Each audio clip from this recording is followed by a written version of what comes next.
Hola, muy buenas tardes. Sean todos muy bienvenidos y bienvenidas al webinar Patrimonio Natural y Zonas Susceptibles de Desastres Naturales. Nosotros somos parte del diplomado en Gestión del Patrimonio, Cultura y Territorio. Y la idea de este webinar es poder invitarlos a que se relacionen un poco con lo que son algunos temas de los que tocamos en el diplomado, como por ejemplo el patrimonio natural. También el diplomado toca temas de patrimonio cultural, pero en este webinar vamos a hablar de patrimonio natural y zonas susceptibles de desastres naturales. Me presento yo, Daniela Cubillos, ¿no es cierto? Coordinadora del diplomado, soy máster en políticas comunitarias y cooperación territorial. Presento también a Pablo Jaramillo, que es profesional de apoyo de la Oficina Técnica Regional de Valparaíso del Consejo de Monumentos Nacionales, y a Francisco Silva, arqueólogo y jefe de unidad de inclusión en Consejo de Monumentos Nacionales. Bueno, nosotros estamos siendo parte de este webinar para poder conversar, ¿no es cierto?, hoy día de lo que son las zonas susceptibles a desastres naturales. Bienvenidos, bienvenidas todos y todas quienes estén ahora en este minuto conectados y quienes puedan luego ver esto en las redes sociales. Como dice Daniela, la idea es poder invitarlos también a relacionarse con estas temáticas, temáticas que tienen que ver con el territorio, que tienen que ver con la gestión pública y privada, y que han estado también en la palestra en los últimos días por las situaciones que son de público conocimiento y han estado en prensa, pero que nos llevan a reflexionar y a pensar y a conversar acerca de qué se hace en estos casos, cómo se trabaja en estas zonas, cómo se conceptualizan y de esa manera también poder abordar y conocer desde la ciudadanía y desde la acción de la ciudadanía los riesgos a los cuales estamos sometidos en los lugares en que vivimos, habitamos, trabajamos y nos movemos. Creo que eso es bastante importante a la hora de la gestión que nosotros podamos hacer en nuestras propias vidas, pero también a nivel de las comunidades a las cuales pertenecemos y de los territorios en los que estamos. Es parte de la información importante y eso es lo que queremos compartir hoy día con ustedes. Saludarlas a todos y a todas.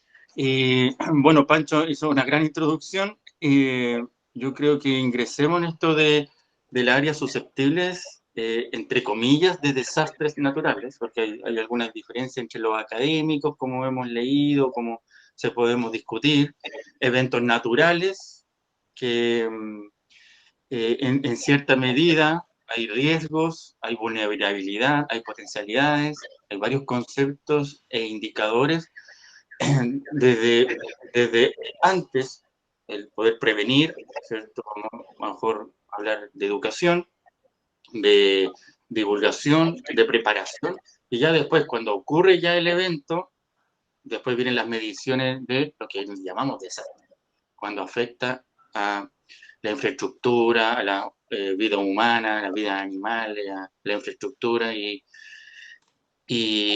al quehacer de la normalidad de la vida. Y así que vamos. Bueno, partimos con el primer tema, que más que todo es ¿qué entendemos por áreas susceptibles de desastres naturales? Como pregunta, no sé, parte tú, Pablo, comentándonos un poco con un timing adecuado, ¿no es cierto?, de qué es lo que podemos entender por zonas susceptibles. Abocándonos a nuestro Chile, porque en otros lugares del mundo ocurren otros eventos similares o ciclos biológicos, por ejemplo, en Centroamérica o en otros lugares del mundo, uno podría hablar de los ciclos biológicos de plagas, de langostas terrestres que se comen todos los cultivos. Entonces hay un fenómeno natural de un ciclo de vida de un ser vivo y afecta económicamente incluso a la salud del ser humano, pues en algunas plagas. Eso no ocurre tanto en Chile hasta el momento. ¿Ya? Estamos hablando de la adaptación al cambio climático, pero sí en Chile hay 4 o 5 eventos que nos caracterizan como territorio nacional, que lo podemos decir todos, terremotos, ¿cierto? Y pueden estar asociados a tsunami, como fue hace unos años atrás. El volcanismo, más de 90 o 100 volcanes activos, y los otros son los aluviones por las grandes, por lluvias que pueden venir de mucha precipitación en poco tiempo, como ocurrió 2 meses atrás, y incendios forestales. Hay incendios forestales naturales que ocurren en la naturaleza, pero más del 99% son producidos por el ser humano. Hace poco, ayer, antes de ayer, aquí en Valparaíso, estaban quemando un montón de neumáticos aquí arriba. Entonces, es parte también de de los fenómenos naturales y el ser humano dentro del sistema natural y su comportamiento. Eso es como la contextualización. Entonces, ¿cuáles serían las áreas susceptibles? Construir cerca o en la ladera de un volcán activo, como el Villarrica, cerca o sobre un humedal, y lo que ocurrió este año también, que después de 15 años de sequía, de mega sequía, se construyeron asentamientos irregulares, tomas de terreno, o se vendieron terrenos en riberas antiguas de ríos, y ocurrió este año que se inundaron las casas. Y socavones, que han sido, como decía Pancho, han salido en la palestra los últimos 2 meses, y así. Y podemos seguir dando ejemplos. Entonces, como el 70% o más de los seres humanos en el planeta vivimos en la costa o asociados a costas, ¿sí? Tenemos estos eventos naturales como marejadas también, que son frecuentes ya todos los años, o torbellinos, ciclones, trombas. Están ocurriendo también en Concepción, en el sur, trombas marinas también, que pueden dañar la infraestructura o las casas del sur.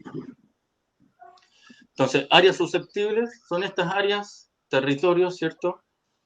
Cercanos a lo que ya sabemos y tenemos catastrado, estadísticamente catastrado, unos más que otros, los eventos naturales en Chile y en el mundo. Eso como una contextualización. Claro, era importante partir por generar como un contexto teórico, ¿no es cierto?, como en los temas en que vamos a entrar más adelante en este webinar. Francisco, no sé si quieres aportar. Sí, Bien. sí, claro que sí. Ahora, la susceptibilidad tiene que ver con la posibilidad, y esa, como dice Pablo, una posibilidad cierta. Los territorios costeros sabemos que están sometidos a la fuerza del mar, siempre. Sabemos que los territorios cercanos a cordilleras, a cerros, a quebradas, están sometidos a movimientos de tierra, desplazamiento de tierra. Sabemos que los volcanes pueden explotar. Y en el fondo son áreas susceptibles, y como dice Pablo, de desastres naturales, entre comillas, porque al final del día, y esto también desde Naciones Unidas, por ejemplo, se habla no de desastres naturales, sino de desastres socioambientales, donde la responsabilidad del ser humano en torno a las decisiones que toma con la información que maneja, son las que provocan finalmente que un fenómeno natural, los terremotos son naturales, las explosiones de los volcanes son naturales, las marejadas, los tsunamis, los incendios incluso pueden ser naturales. La Tierra tiene historia de eso, pero para tirar para el pecho. Pero se transforman en desastres solo cuando nos afectan de alguna manera, cuando quitan vidas, cuando afectan la economía, cuando provocan hambre, cuando provocan otro tipo de fenómenos al ser humano. Pero, insisto, tienen que ver, y eso al menos la literatura y las organizaciones internacionales lo ponen así, tienen que ver no solamente con un fenómeno de la naturaleza, sino que también y muy fuertemente con las decisiones que va tomando el ser humano y, como dice Pablo, de dónde hace las cosas, dónde construimos y dónde ubicamos nuestras casas, que es lo primero, y eso lo hacemos con o sin información completa. En Chile está bastante catastrado y efectivamente hay zonas donde sabemos que se producen estos fenómenos y aún así la porfía del ser humano nos lleva a utilizarlo, instalar infraestructura, instalar casas y bueno, pasa lo que hemos visto en estos últimos tiempos. A propósito de eso, me gustaría pasar como a la segunda pregunta y muchas gracias por la contextualización porque también hace pensar si somos tantos seres humanos a nivel planetario, ¿por qué tomamos decisiones tan como invasivas, ¿no es cierto?, con la misma naturaleza sin entender como el histórico de esos territorios, ¿no es cierto? Como deberíamos hacer de pronto un catastro o un diagnóstico de dónde estamos queriendo habitar para prevenir lo que más adelante se viene. ¿Qué situaciones, es la segunda pregunta para contextualizar, qué situaciones han ocurrido en zonas susceptibles de desastres naturales? Y para eso voy a mostrar un videíto muy cortito para que nos genere como un vínculo a la próxima conversación.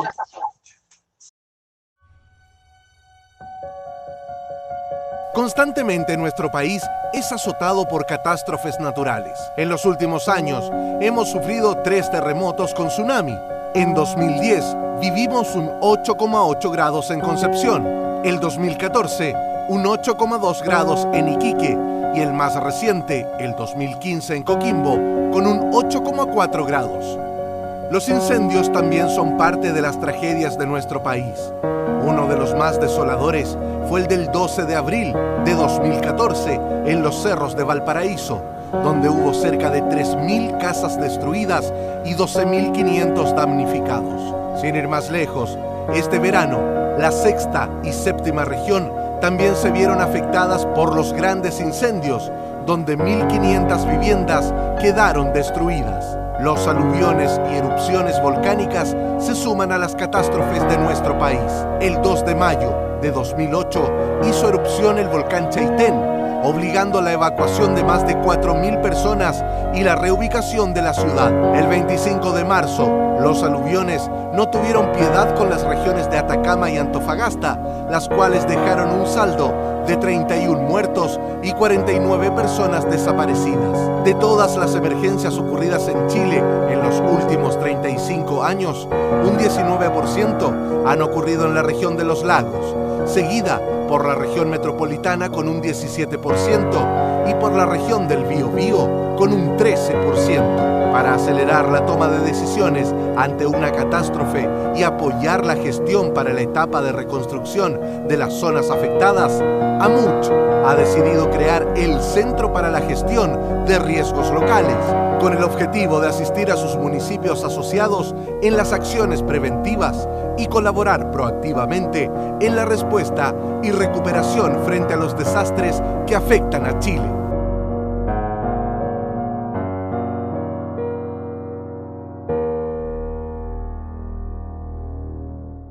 Viendo las imágenes, ¿no es cierto?, que mostraba el video, quisiéramos como reflexionar un poco a propósito de lo que significa el riesgo, ¿no es cierto? El riesgo de inundaciones, el riesgo de aluviones, el riesgo de tomar decisiones sin convivir muchas veces con la naturaleza. Entonces dejo abierta la palabra para que si Francisco o Pablo quieren profundizar, ¿no es cierto?, en lo que significa generar casas sobre humedales, generar casas sobre campo dunar, como es lo que está pasando acá en Valparaíso, convivir con la naturaleza sin tener ni percatarse, no de los riesgos, como hablábamos anteriormente, sino que de no percatarse de la armonía que debemos tener, ¿no es cierto?, al asentarnos como comunidades en ciertos territorios. Bueno, hace poco, hace unos años atrás, bueno, hay un sistema que se está mejorando, ¿no? Somos un país, como decía, de larga data de experiencias. Hay personas que por su historia se han salvado de conocimiento ancestral, que se han salvado y han salvado las vidas de otras personas. Pero también la ciencia tiene la acumulación de datos y de sistemas que ahora le llamamos el CENAPRED, ¿cierto? El Servicio Nacional de Prevención de Desastres, que vino a reemplazar a la ONEMI. Y hay otro, el CIGIDEN, también hay centros de investigación con respecto a los riesgos y a la prevención de los desastres naturales. Entonces, en este contexto, bueno, cuento a mi amigo Francisco, mi compañero Francisco, que hay un listado en Chile de fenómenos naturales potencialmente peligrosos para el ser humano, ¿cierto? Pero acá también, hablando de la quinta, de la región de Valparaíso, hay un tema en los Molles, que construyeron un condominio, pero al lado de la playa, en la playa, y al lado de un humedal. Y bueno, vienen las marejadas, el invierno, y se inunda todo, los primeros pisos, como alguna vez se han inundado los primeros pisos me acuerdo, de la Avenida del Mar allá en La Serena, también han ocurrido grandes marejadas en los primeros pisos, en esta tentación de construir al lado del mar.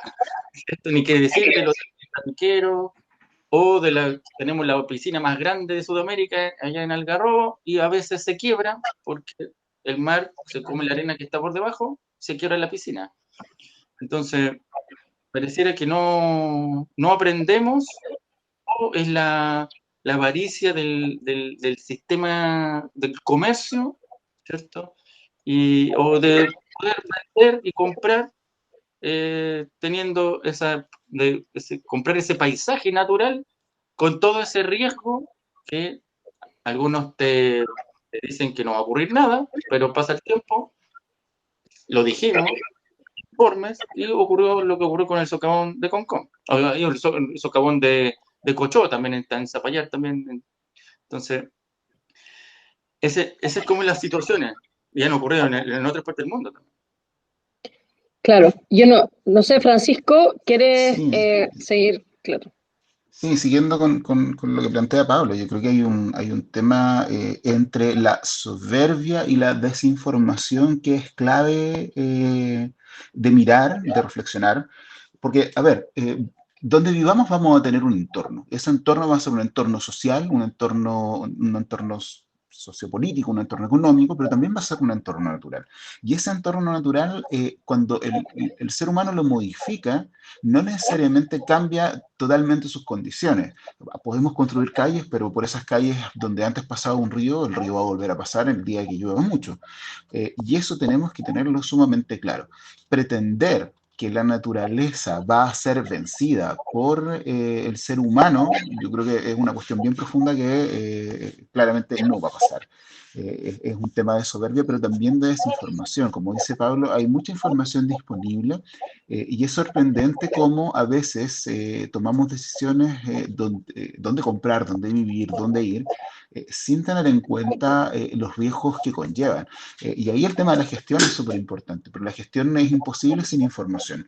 Estoy pensando, por ejemplo, en, no sé, estas casas en Estados Unidos que la gente sabe que vive en sectores donde pueden golpear huracanes y son casas que tienen un sótano, más que un ático, tienen un sótano donde en general guardan raciones de comida, donde la gente se prepara y donde la gente se refugia cuando vienen estos fenómenos naturales. Obviamente hay fenómenos naturales como el huracán Katrina, que superó toda expectativa y que provocó mucho daño, pero ese daño fue por sobrepasar o rebasar expectativas humanas respecto de cómo se iba a comportar la naturaleza, más allá de que efectivamente ellos sí tenían medidas y tienen medidas habitualmente y están habituados a ese tipo de cuestiones para poder enfrentarlo. Pasa aquí en Chile también con los terremotos. La gente tiene una cultura respecto de los terremotos, pero no tiene una cultura sobre el tema del volcanismo, no tiene una cultura sobre el tema de los aluviones, no hay una cultura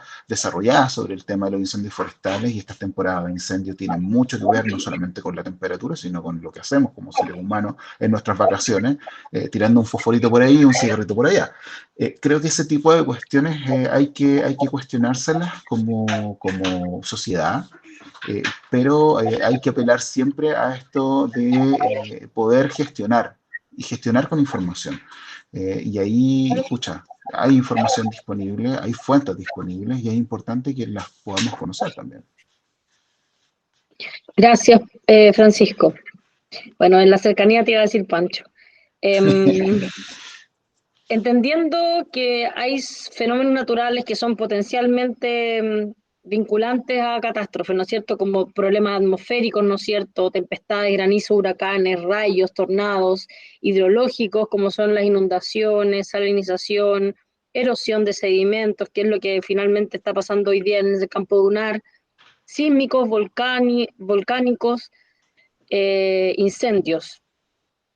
Tenemos una política pública asociada, como Chile, hablo, entiendo que ustedes no tienen por qué entender todo lo que pasa en Latinoamérica, pero como Chile tenemos una política pública que esté como dispuesta, que no parezca un parche, sino que sea como más precavida, ¿no es cierto?, proactiva ante, como país sísmico que somos, país volcánico, está dibujando tu hijo, Sí. podamos como generar, ¿no es cierto?, esa prevención.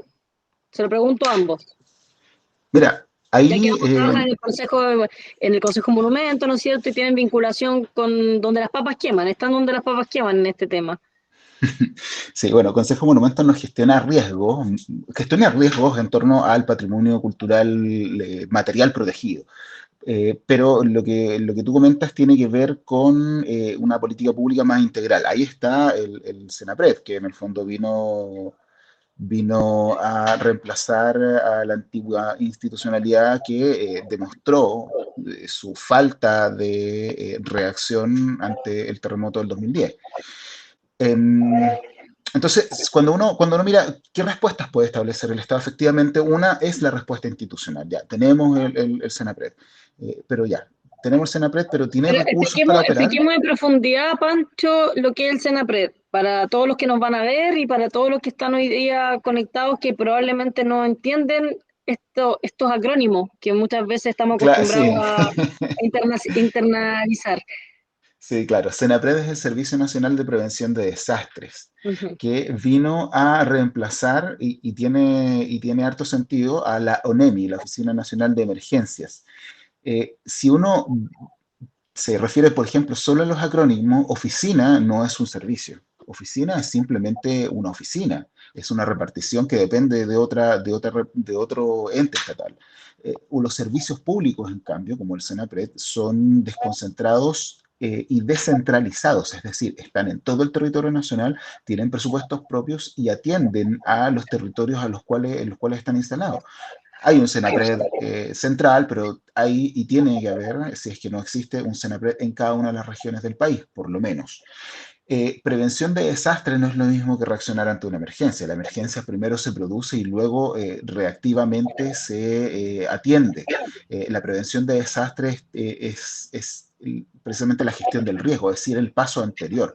Y ese paso anterior tiene que ver, como decía, con la formación de una institucionalidad que tenga el músculo y la presencia nacional, que eso tampoco se construyó de un día para otro, pero además también a través de planes, políticas, proyectos y programas. Son distintos niveles de políticas públicas, además de la generación de leyes, las leyes que prohíben o permiten las construcciones. Por ejemplo, la Ordenanza General de Urbanismo y Construcciones tiene una categoría para zonas de riesgo, que en el fondo categorizan aquellas zonas en donde la construcción se va a ver sometida a ciertos riesgos que pueden ser de remoción en masa, de inundaciones, etcétera. Y esos son instrumentos legales que nos permiten identificar aquellos lugares que pueden o no tener problemas. Pero en cuanto a las políticas, los planes y los programas, en el caso de los servicios públicos están sujetos a la realización de planes, a la ejecución de planes, porque las políticas públicas provienen de los ministerios.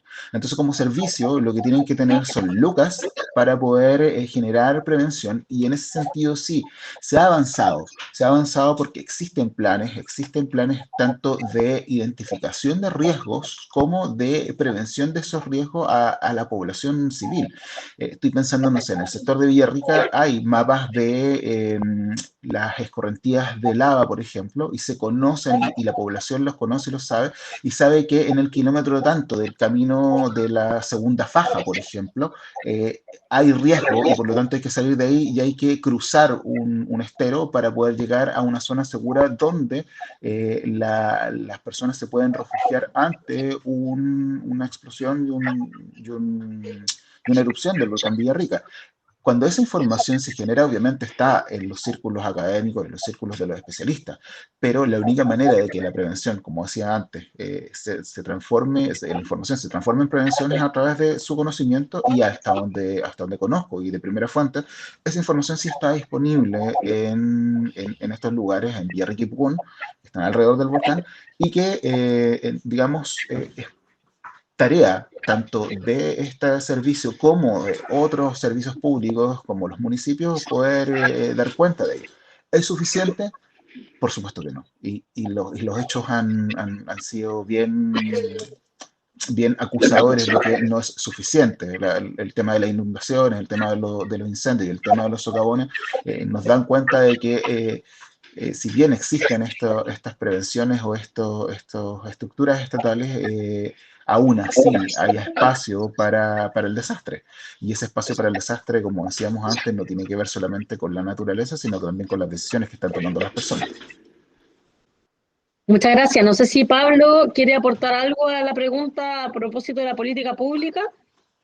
Bueno, solo, como todos los servicios, el principio de coordinación entre servicios, con el Senapred, con el Senagiomin, por el Villarrica, por el volcán Villarrica, o por los incendios en Chiloé. Se le ocurrió a una persona hacerse un café en un bosque y tiene la mansa embarrada ya en Chiloé en estos momentos. Entonces, se coordinan también con las Fuerzas Armadas, también, en los países, las naciones, también las Fuerzas Armadas tienen un rol importante también con las policías a esta respuesta. Entonces, todas esas coordinaciones de las personas que están más preparadas frente a desastres, a veces son las que están preparadas para producir desastres. Entonces, sí, pero como tú decías, la ingenieros del reacción. ejército, claro, los ingenieros del ejército son muy importantes en estas situaciones de cuando ya ocurrió el desastre. Entonces, cuando hay que llevar los puentes mecanos o empezar a reconectar vialmente para que llegue la otra ayuda, ¿cierto? Claro, pero pareciera que siempre como que esa articulación está más reactiva que proactiva. Como que son protocolos que están constantemente generando respuestas más que campañas de buenas prácticas. Simulacros, claro, simulacros, o de campaña. Las campañas son, como toda campaña, son temporadas. Sabemos que la educación tiene que ser permanente, o sea, tiene que ser permanente, constante, porque el ser humano se olvida, oh, qué lindo el volcán, oh, no hace tiempo que no tiembla, pero la naturaleza, hay esa incertidumbre. Habla cuando quiere, obviamente. Para bajar para complementar, en vez de hablar tanto de mitigar, es hablar de los riesgos y prepararnos para esos riesgos. Eso. la gestión del riesgo. Ahí yo quiero aportar algo más. Como dice Pablo, de repente estas campañas son cortas porque obedecen a programas finalmente. Claro. Y el programa es en general una política pública que tiene corta duración, que tiene ciertos objetivos, que tiene ciertos indicadores, pero que no es una falla solamente de esta política pública, una falla de la política pública en general en este país y en Latinoamérica, así de manera generalizada. Hay mucha decisión que se toma sin la información completa y sin evaluación. Cuando uno tiene el nivel más bajo de una política pública, donde hay el nivel más bajo de inversión, también suceden este tipo de cuestiones. Eso tiene que ir cambiando y el propio cambio de una oficina de emergencias para la respuesta ante catástrofes versus una oficina de prevención se supone que va en esa línea. Obviamente no es, como decía, de un día para otro, que la institucionalidad no es tan fácil, requiere coordinación, inversión, infraestructura, etcétera, pero para allá va. Para allá debería ir, porque hoy en día se sabe que el tema, como dice Pablo, y darle el clavo en esto, es la gestión del riesgo. Eso es lo que importa y eso es lo que nos va a ayudar a prevenir que existan desastres más allá de cuando a la naturaleza se le ocurra hablar. Claro, aquí tenemos como un mapa un poco que quizás Pablo puede profundizar en lo que son las mayores emergencias en Chile, pero no necesariamente en Latinoamérica, ¿no es cierto? Que en la zona roja viene siendo aluviones, en Atacama, Tocopilla, emergencias por causas meteorológicas, acá en Valparaíso, sin ir más lejos, somos como los reyes de los incendios forestales. ¿Qué hacer con eso, no? ¿Qué hacer, por ejemplo, con la situación, cómo nivelar la naturaleza con la demanda de casas también? ¿Qué hacemos con las situaciones de tomas, por ejemplo?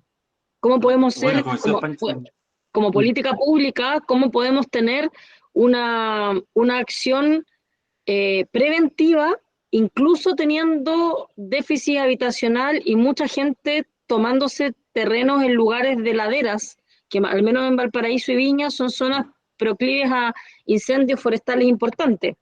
Sin ir aluviones, al, claro. al otro ejemplo, que fue el Campo Dunar, ¿no es cierto? Que no es una toma, claramente, son edificios con departamentos que costaban por lo menos 500 o 300 millones de pesos, y que al igual que una persona en toma, está súper vulnerable al, a lo que es la naturaleza, zonas de desastre y la habitabilidad. Sí, yo tengo una hipótesis al respecto y es que, a ver, cuando uno revisa esas zonas de desastres naturales, no está, en esa zona roja no está Vitacura, no está Las Condes.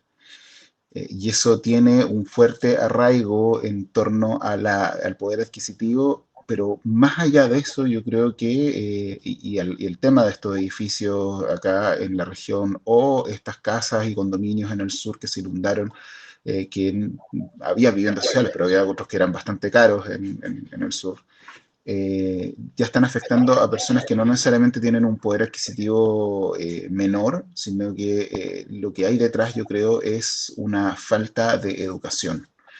Finalmente, cuando uno, y lo dije al principio, uno puede tomar buenas decisiones cuando tiene la mayor cantidad de información posible. Y en ese punto es donde creo que hay que poner el foco hoy en día en torno a cómo educamos en nuestros territorios respecto de qué está pasando en nuestros territorios, qué son nuestros territorios, qué son los territorios donde nos movemos y habitamos. Eh, Creo que ese es el punto álgido en donde nosotros podemos cambiar desde la reacción ante desastres a poder ser capaces de entender y prevenir esos desastres. Creo que por ahí va, ya no por un factor económico, sino que por un factor educacional.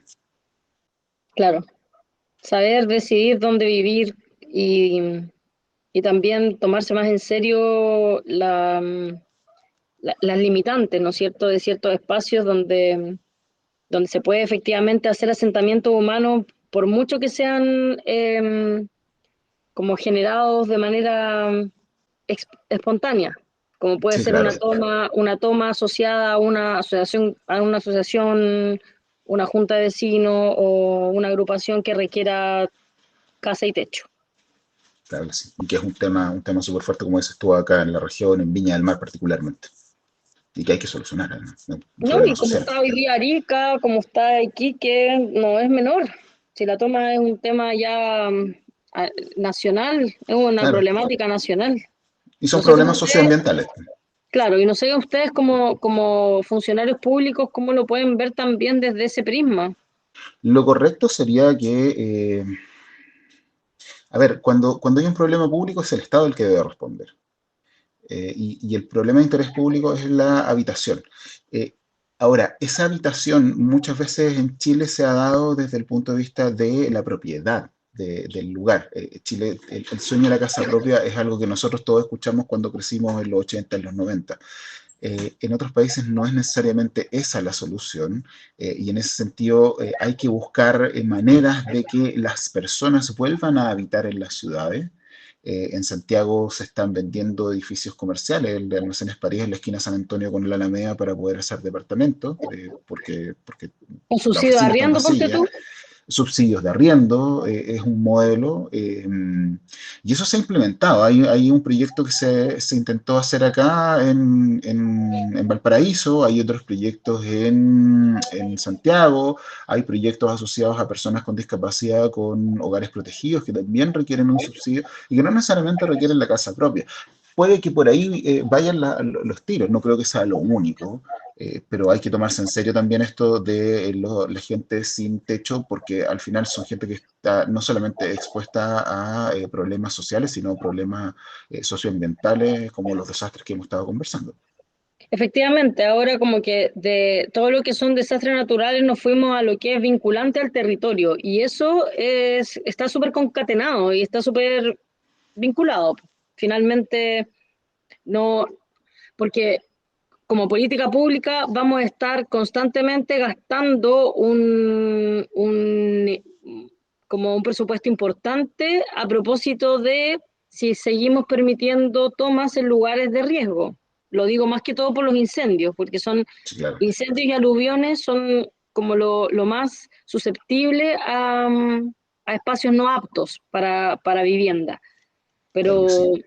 pero también va, como dice Francisco, a una vinculación que está profundamente arraigada a que pareciera que todo el mundo quiere tener una casa y no pagar y morirse pagando arriendo, o pagar arriendo per se, un arriendo barato, que sea asequible a tu ingreso asociado, ¿no es cierto?, a la jubilación, etcétera.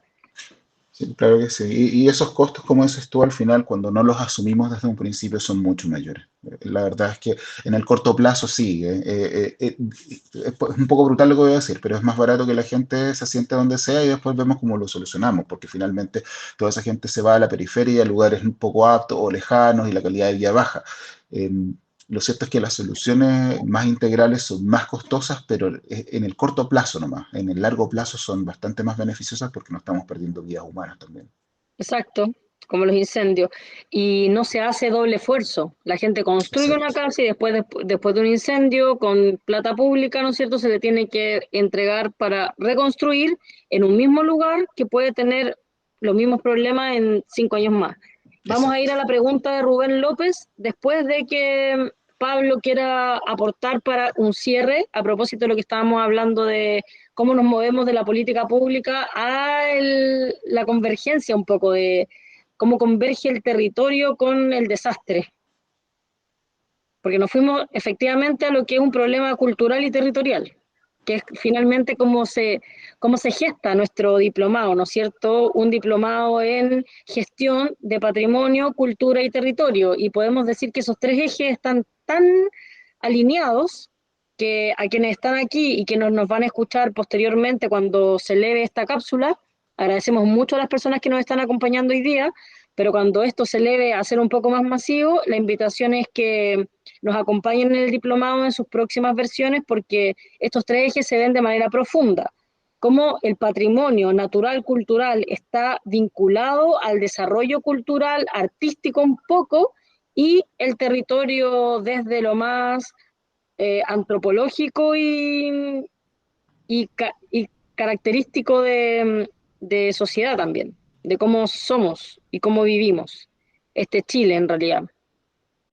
Bueno, nosotros como Daniela somos docentes, fuimos invitados a enseñar desde la experiencia con respecto al patrimonio cultural y natural, que es una división que hablamos utilitaria de los patrimonios, ¿cierto? Tangible, intangible, lo separamos para poder trabajarlo, pero en realidad en un área, en un territorio, puedes tener un paisaje Converge todo. cultural, ahora se habla... ¿Mm? En un área ¿Sí? converge todo. Converge todo. Imagínate, se habla de paisaje para la conservación. En esta ley nueva del Servicio de Diversidad de Áreas Protegidas, es un concepto, porque conocíamos el paisaje cultural, paisaje natural, es un paisaje para la conservación. Otro concepto que se suma a las nociones que estamos trabajando. Entonces, ahí nosotros enseñamos un poco de la gobernanza, este territorio con la gobernanza, la administración efectiva de los territorios, sean declarados o no, tengan una categoría de área protegida natural o de un monumento nacional o de otra categoría. eh, la unidad territorial más pequeña, pero más cercana, es el municipio, el ayuntamiento. Y tiene sus PLADECO, sus planes de desarrollo comunales, sus planes... Eh, y esos son revisados, sí o no, y depende de cada municipalidad. Entonces, y esa ahí está la participación ciudadana importante. En esos procesos, en su comuna, en ese ayuntamiento, donde se revisa el plan de desarrollo de la comuna. Imagínate que nosotros tuvimos reunión con el alcalde de Concón con respecto al plan de manejo para el santuario de naturaleza de la zona de Concón. Y bueno, las inmobiliarias X son dueñas de los terrenos de más del 50% de la comuna. Entonces, alcalde o alcaldesa que venga a su... tiene que estar lidiando, conversando con las inmobiliarias para el desarrollo del plan comunal de X comunas. Tenemos casi 400 comunas en Chile y muchas viven esa situación. Entonces, La participación ciudadana en el territorio es importante, en todos los temas de los patrimonios, ¿no? Entonces, eso es que también hablamos de la gobernanza. Sí, ¿Cuál sería una? de todas maneras, esa gobernanza, ¿no es cierto? Y esa participación ciudadana está siendo efectiva y siendo tomada en cuenta probablemente en un tiempo en estos últimos 5 años. Tampoco antes éramos como política chilena tan abiertos a que desde la alcaldía o desde del Senado, ¿no es cierto?, de la Cámara de Diputados, poder hacer que esta gobernanza funcionara de manera sistémica para vincular necesidades, escucha y respuesta. Entonces, igual es súper fundamental lo que hoy día está ocurriendo, al menos en alcaldías locales, ¿no es cierto? Nosotros que seamos de la quinta región, a propósito de que sí, desde el gobierno regional y desde las municipalidades de Viña, Concón y Valparaíso, se está escuchando un montón a la gente con actividades más participativas para poder saber cuáles son las problemáticas y cómo solucionarlas. Quiero hacer la pregunta que hizo Rubén en el chat, que es, ¿Valparaíso está declarado Patrimonio de la Humanidad? Sí, es verdad, desde el 2003. De ser así, ¿cómo se contrapone esto con las afectaciones que ha tenido la última década? Yo solamente, antes de darle el pase a Francisco Silva y a Pablo Jaramillo, que son los docentes del diplomado que nos acompañan hoy día, igual, yo también soy docente del diplomado, pero ellos hoy día son los que saben un poco de lo que son zonas de desastres y patrimonio natural y patrimonio cultural también. Podría decir que hay una zona muy específica, no es Valparaíso completo, con su territorio insular, por ejemplo, aunque tenemos el beneficio de ser una región que también tiene patrimonio de la humanidad, patrimonio en la isla de Pascua, que pertenece a nuestra región. Entonces podríamos ser la única región de Chile que tiene 2 nominaciones patrimoniales. Pero específicamente como ciudad de Valparaíso es una zona muy acotada. Y en esa zona no hay tanto desastre en términos de incendio, ponte tú, o de... porque no están en zonas de ladera como lo que estábamos hablando ahora. O si el sismo 8.8, no tenéis nada que hacer, pues ahí se te cae Valpo completo, como fue en el año 85.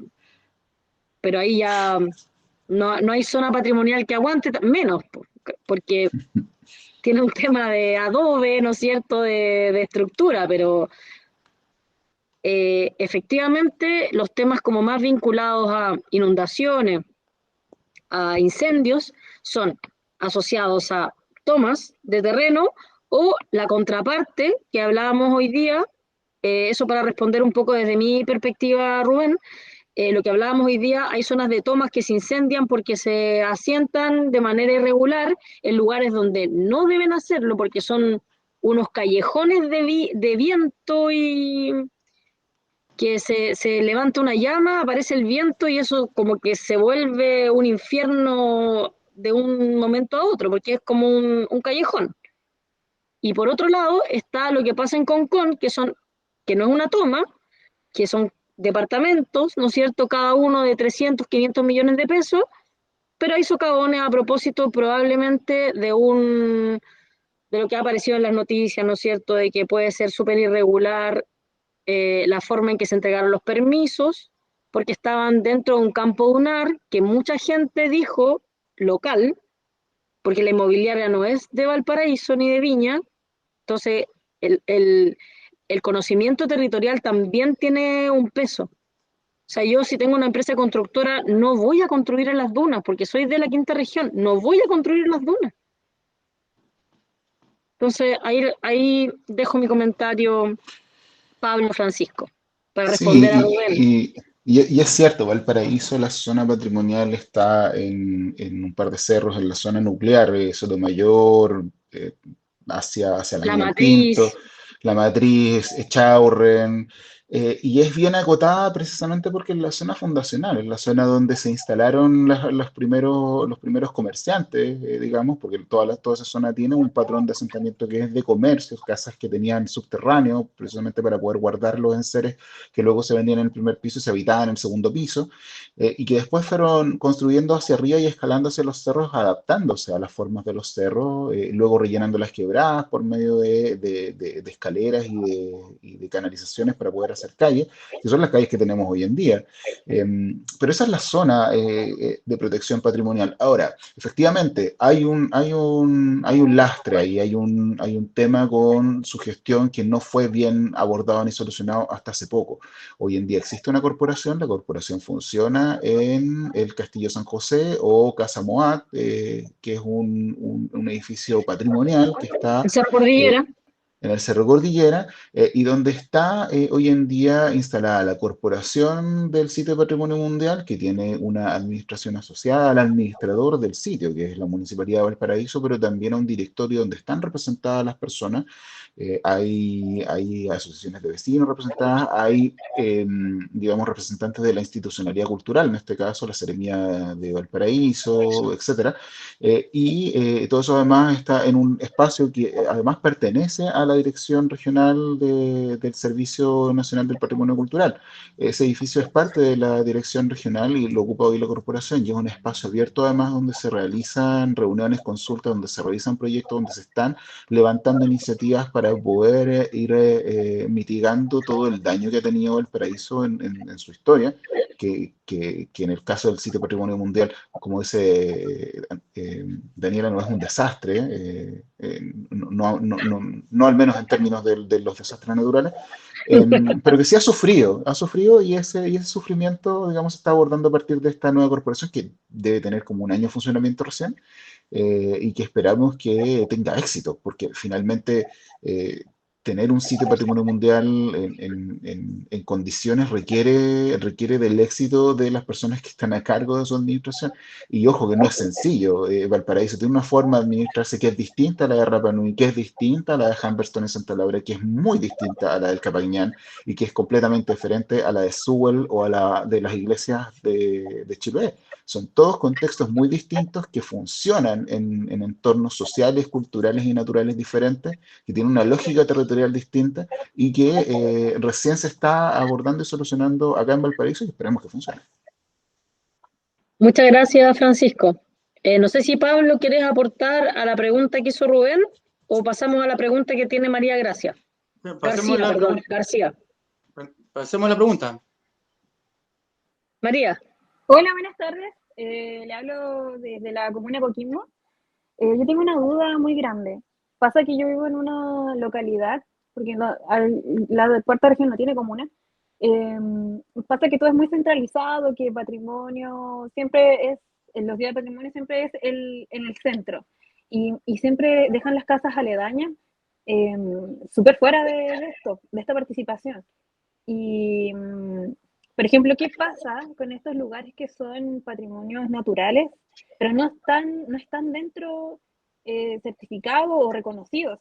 Me pasa, por ejemplo, que yo vivo aquí en Terras Blancas y un poquito más allá hay una quebrada y están llegando todas estas inmobiliarias y se están tomando todo esto. Y en realidad la quebrada es un lugar precioso, de áreas verdes, con un riachuelo, espacioso, y, y se lo están tomando. Se está llenando también de basura. Y, claro, se hizo un pladeco y todo, y fue parte de este tema, pero tampoco como que me pescaron mucho. Entonces, igual yo siento ¿qué pasa con estos lugares que son patrimonio no solamente tangible? ¿Qué pasa con estos patrimonios naturales? ¿Qué pasa con ellos? Aparte que la región es una región sísmica. El último temblor acá fue de 6.5 y son brutales. Eso era. Gracias, María. Bueno, dejo ahí estar la palabra que responda Francisco y Pablo, pero finalmente el tema de conservación de la zona como natural también se puede, como a través de los vecinos, proponer para que haya un resguardo como humedal, como por ejemplo Peñuela. Pablo, por favor. Entendí que sector Tierra Blanca en Coquimbo. Sí. Ah, ya. Porque viví 6 años en Coquimbo alguna vez, milenio pasado. Vamos a contextualizarlo así, como salió la ley del SBAP, ya no debieran ingresar nuevas propuestas de expediente para santuarios de la naturaleza, ¿ya? Esa categoría se elimina y hay que trabajar con las categorías que vamos a trabajar como monumento natural, reserva natural, parques nacionales u otras, ¿ya? Pero sí una primera categoría o un primer reconocimiento que puede ser a través de las municipalidades son las RENAMO, las Reservas Naturales Municipales. Por ejemplo, yo me acuerdo aquí hay en Limache, ese es como un primer esfuerzo de la comunidad con la alcaldía para poder trabajar también con respecto a esos predios, porque si esos predios son privados, hay que trabajar con lo... Ahí viene el tema de la propiedad privada también, ¿ya? Hay muchos santuarios de la naturaleza que son de predios privados, de uno o varios dueños, y no hay administración efectiva porque nadie quiere hacer nada, ¿ya? Entonces, en varias regiones. Entonces, la figura de santuario de naturaleza trató de funcionar y no funcionó en muchos casos. Entonces, una categoría son las RENAMO, las Reservas Naturales Municipales, que por ahí podríamos ir ese esfuerzo primario, ¿ya? Y Es lo que podríamos... para complementar Mm. lo que tú dices, así como para que María pueda ver cómo gestionar ese territorio, bueno, primero te invitamos a ser parte del diplomado de la próxima versión que parte en diciembre, pero si no, el proceso, ¿no es cierto?, tendría que ser como a través de juntas de vecinos, cómo se plantea esa salvaguardia. En el caso de los santuarios de la naturaleza, como dice Pablo, que es una categoría que ya no existe dentro de la ley de monumentos, la ley de monumentos contemplaba la iniciativa popular de norma. Es básicamente una solicitud que se hace ante, o se hacía más bien ante el Consejo de Monumentos Nacionales y que permitía, independiente del régimen de propiedad, sea privado o público, poder declararlo. Ahora, como esa figura no existe, como dice Pablo, está la RENAMO y también hay que explorar y entender bien cuál es el régimen de propiedad, porque un poco de eso va a depender. La gracia de los santuarios de la naturaleza, si bien en términos de gestión no fueron exitosos, era que permitían esta iniciativa popular de norma en que una persona o una organización podía solicitar ante el Consejo que se declarara, independiente del, insisto, del régimen de propiedad.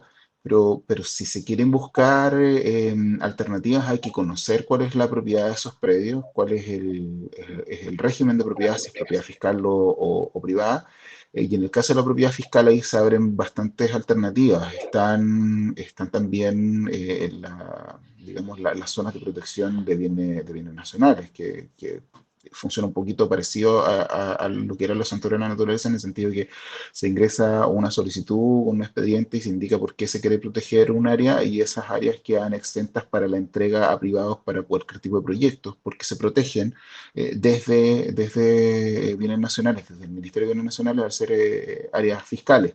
Cernagiomín tiene una figura, pero que no sé si aplica en este caso, que tiene que ver con áreas de conservación de la naturaleza para efectos de la minería. Lo que permite es que la minería no se meta en esos sectores, pero también que no se puedan hacer actividades mineras como piques, que son típicos de las construcciones de los edificios y que no sé si estarán afectos o no a ese tipo de protección. Habría que averiguarlo. Pero alternativas hay, pero como decía, creo que en este caso hay que tener sumamente claro cuál es la propiedad de esos terrenos.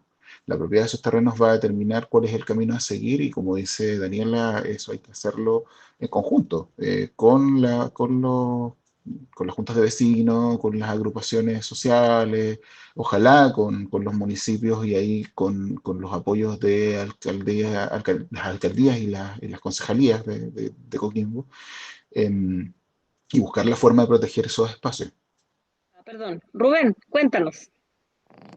Hola, buenas a todos y muy interesante la conversación y la ponencia. Quería preguntar si han tenido alguna experiencia allá en Chile con temas de sitios naturales, patrimoniales o sitios naturales con relación a proyectos de minería. Acá en Panamá tenemos una situación actualmente con una compañía que se le está dando o se le va a dar, si es que es aprobado por el legislativo, un contrato de minería a cielo abierto que, bueno, lesiona todos los elementos en todos los aspectos y es sobre un área natural que inclusive es parte del corredor biológico mesoamericano, ¿no? Y no sé, quería saber si ustedes han tenido alguna experiencia no muy buena con temas ¿no? Porque, bueno, yo sé que ustedes tienen un tema de metales también allá. Gracias, Rubén. Voy a contextualizar un poco, porque Pablo conoce mejor este tema que yo, pero para contextualizar, lo que existe en Chile, Rubén, es una ley de medio ambiente que se creó en los años 90 bajo una lógica de la economía ambiental, que en el fondo dice que se puede compensar todo daño que se hace, cosa que sabemos que no es cierto, y que ha cambiado esa, digamos, mirada teórica, pero que, lo que dice esa ley es que cuando tú vas a hacer un proyecto, y aquí a mí me ha tocado revisar millones de proyectos de ese estilo, cuando tú vas a hacer un proyecto, si es que esos proyectos afectan a áreas declaradas o puestas bajo protección del Estado, que quiere decir que hay un decreto firmado por el Estado chileno que indica que esa área está protegida, ya sea por su carácter natural o por otras características, el proyecto debe ingresar como un estudio de evaluación, o sea, como un estudio de impacto ambiental. Existen dos categorías, las declaraciones y los estudios. Y en los estudios hay que hacer, digamos, valga la redundancia, estudios profundos respecto de cuáles pueden ser las afectaciones que pueda tener el proyecto y ver si esas afectaciones son compensables o se pueden modificar los trazados. En general, cuando se trata de áreas protegidas pequeñas y son afectadas tangencialmente, lo que se busca es modificar los trazados para que no se afecten las áreas naturales. Pero acá tenemos Chuquicamata, tenemos el Teniente y tenemos una cantidad enorme de mineras y de otro tipo de proyectos que sí han afectado sectores que estuvieron previamente protegidos. Lo que pasa es que es un poco más costoso para las empresas y existe, como te decía, esa posibilidad no solamente de mitigar el daño, sino de anularlo completamente a través de los cambios de trazado y los cambios de disposición. ¿Se han logrado en algunos casos? Sí, no en todos, pero porque existe esta base de esta ley de medio ambiente que, como te digo, se construyó en los años 90. Agradecemos mucho la participación de todas y todos. Los invitamos a que, si se interesan, sean parte de nuestro diplomado en Arcos de gestión en patrimonio, cultura y territorio, que va a activar su segunda versión. Hoy día estamos terminando la primera versión con 20 inscritos, ¿no es cierto? Estamos muy esperanzados en que este diplomado pueda ayudar a muchas profesionales y profesionales del área como ministerial, gubernamental, a tener una conciencia importante a propósito de cómo gestionar la cultura material, tangible, intangible, natural, y cómo hacer de esto un mejor espacio para vivir. Y agradezco también a los dos docentes que son parte del diplomado a que nos acompañaron hoy día profundizando ciertos temas de lo que significa, ¿no es cierto?, problemáticas territoriales y sobre todo con desastres naturales.